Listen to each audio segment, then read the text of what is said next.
Hello everyone, welcome to Q study official YouTube channel. कैसे हैं आप सब लोग? आई होप आप सब लोग भी अच्छे होंगे।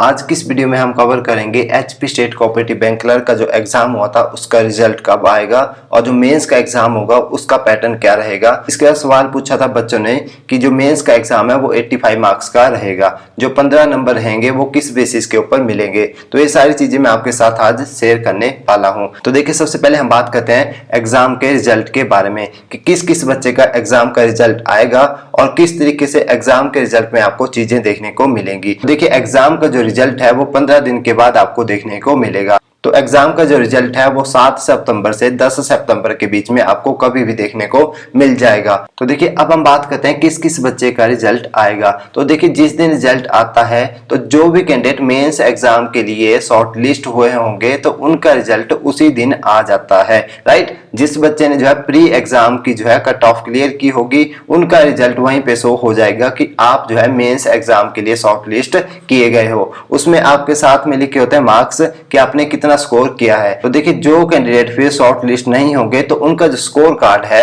राइट, तो वो आपको देखने को मिलेगा 7 डेज के बाद। उसमें दिया होता है कि आपने किस सेक्शन में कितने नंबर लिए थे और ओवरऑल नंबर आपने कितने लिए हुए थे और कट ऑफ कितनी गई है एससी की, एसटी की, ओबीसी की और जनरल की। हर एक चीज जो है स्कोर कार्ड में मेंशन होती है।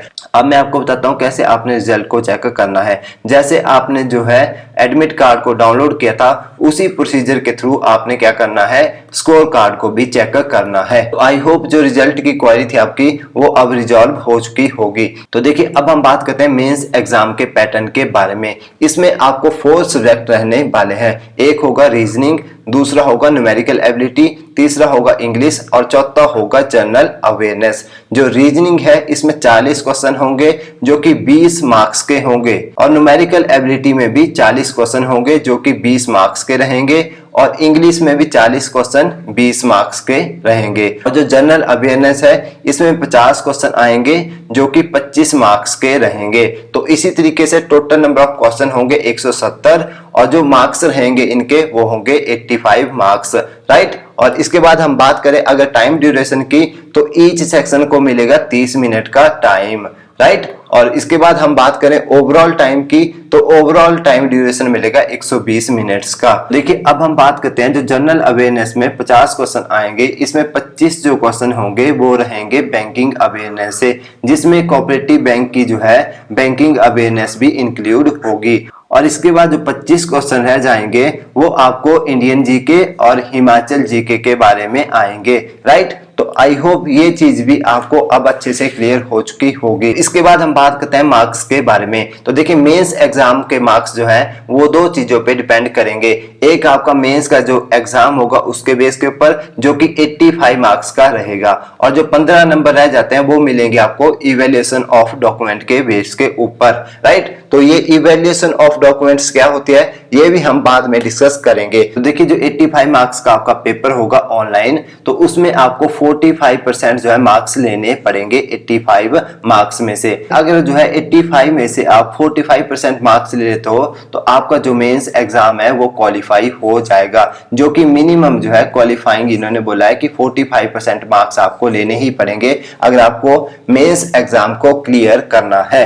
इसके नीचे आपकी मेरिट कभी भी नहीं जाएगी, ये इन्होंने क्लियरली मेंशन किया है कि 45% मार्क्स आपको लेने ही पड़ेंगे। इसके बाद अब हम बात करते हैं कि मेरिट लिस्ट कैसे बनेगी। जो मेरिट लिस्ट बनेगी, एक तो आपके होंगे मेंस एग्जाम के मार्क्स, राइट, और जो 15 नंबर रह जाते हैं उसमें होगी इवेल्युएशन ऑफ डॉक्यूमेंट। तो इसके बेस के ऊपर आपकी जो है ओवरऑल मेरिट रहेगी, इतना आपने मेंस एग्जाम में स्कोर किया प्लस इवेल्युएशन ऑफ डॉक्यूमेंट में आपके कितने नंबर आए उसके बेस के ऊपर आपकी मेरिट पूरी रहने वाली है। तो अब हम बात करते हैं जो 15 नंबर आपको दिए जाएंगे वो किस बेसिस के ऊपर दिए जाएंगे। फर्स्ट आता है मिनिमम एजुकेशन क्वालिफिकेशन के ऊपर। जितनी भी आपकी मिनिमम एजुकेशन क्वालिफिकेशन होगी उसके जो भी मार्क्स होंगे उसको वो मल्टीप्लाई करते हैं कुछ से, तो उसके मल्टीप्लाई करने के बाद तो जो मैक्सिमम मार्क्स दिए जा सकते हैं आपको एजुकेशन क्वालिफिकेशन बेस के ऊपर वो है 2.5 मार्क्स। और जो एजुकेशन क्वालिफिकेशन है आपकी वो किसी भी रिकॉग्नाइज्ड बोर्ड और यूनिवर्सिटी से होनी चाहिए।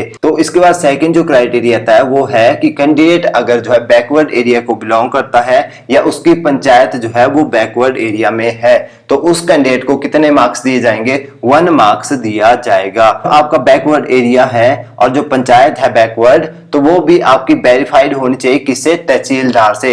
नायब तहसीलदार या तहसीलदार से वेरीफाइड होनी चाहिए कि आपकी पंचायत बैकवर्ड एरिया से है या आपका जो एरिया है वो बैकवर्ड है, राइट। वो डिसाइड करेगा तहसीलदार और नायब तहसीलदार। तो ये भी आपके पास एक सर्टिफिकेशन होनी चाहिए कि आपका एरिया जो है वो बैकवर्ड एरिया में आता है। थर्ड क्राइटेरिया आता है वो है लैंडलेस फैमिली है या आपके पास 1 हेक्टेयर से कम जो है जमीन है, तब जो है आपको 1 मार्क्स दिया जाएगा। बट आपके पास जो 1 हेक्टेयर से कम जमीन है वो वेरीफाइड होनी चाहिए किससे?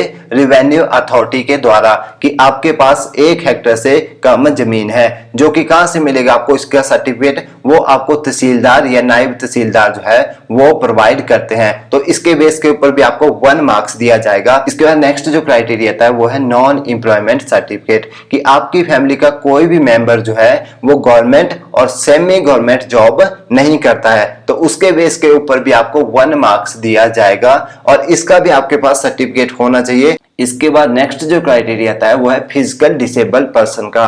तो देखिए अगर कोई भी पर्सन 40% जो है, मिनिमम 40% अगर डिसेबल है वो पर्सन, तो उस पर्सन को भी 1 मार्क्स दिया जाएगा। बट उसके पास सर्टिफिकेट होना चाहिए health and family welfare authority और मेडिकल बोर्ड का उसके पास सर्टिफिकेट होना चाहिए, तभी उसको 1 मार्क्स दिया जाएगा। नेक्स्ट जो क्राइटेरिया आता है वो है एनएसएस या तो एनसीसी या तो कैंडिडेट मेडल विनर होना चाहिए नेशनल लेवल स्पोर्ट्स कॉम्पिटिशन्स का। उसके बेस के ऊपर आपको 1 मार्क्स दिया जाएगा, बट इसका भी आपके पास सर्टिफिकेट होना चाहिए। नेक्स्ट जो क्राइटेरिया आता है वो है बीपीएल फैमिली कि किसी भी फैमिली की अगर 40,000 से कम जो है इनकम है, वो बीपीएल कैटेगरी में आते हैं, तो उन कैंडिडेट को 2 मार्क्स दिए जाएंगे। तो उनके पास भी सर्टिफिकेट होना चाहिए, तभी उनको 2 मार्क्स दिए जाएंगे। इसके बाद नेक्स्ट जो क्राइटेरिया आता है वो है विडो, डाइवोर्सी, सिंगल वुमेन है, तो उसके बेस के ऊपर भी आपको 1 मार्क्स दिया जाएगा। बट उसके लिए भी आपके पास क्या होना चाहिए? सर्टिफिकेट होना चाहिए, तभी आपको 1 मार्क्स दिया जाएगा। इसके बाद नेक्स्ट जो क्राइटेरिया आता है वो है सिंगल डॉटर और ऑर्फन का।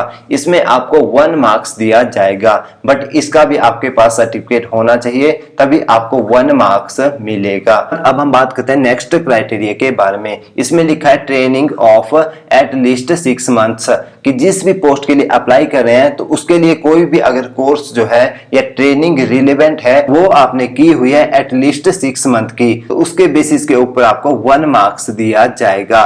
तो उसके लिए भी आपके पास क्या होना चाहिए? सर्टिफिकेट होना चाहिए। तो जो भी आपने ट्रेनिंग की होगी वो किसी भी रिकॉग्नाइज्ड इंस्टीट्यूट या यूनिवर्सिटी से होनी चाहिए, तभी वो वैलिड होगी, तभी आपको 1 मार्क्स दिया जाएगा।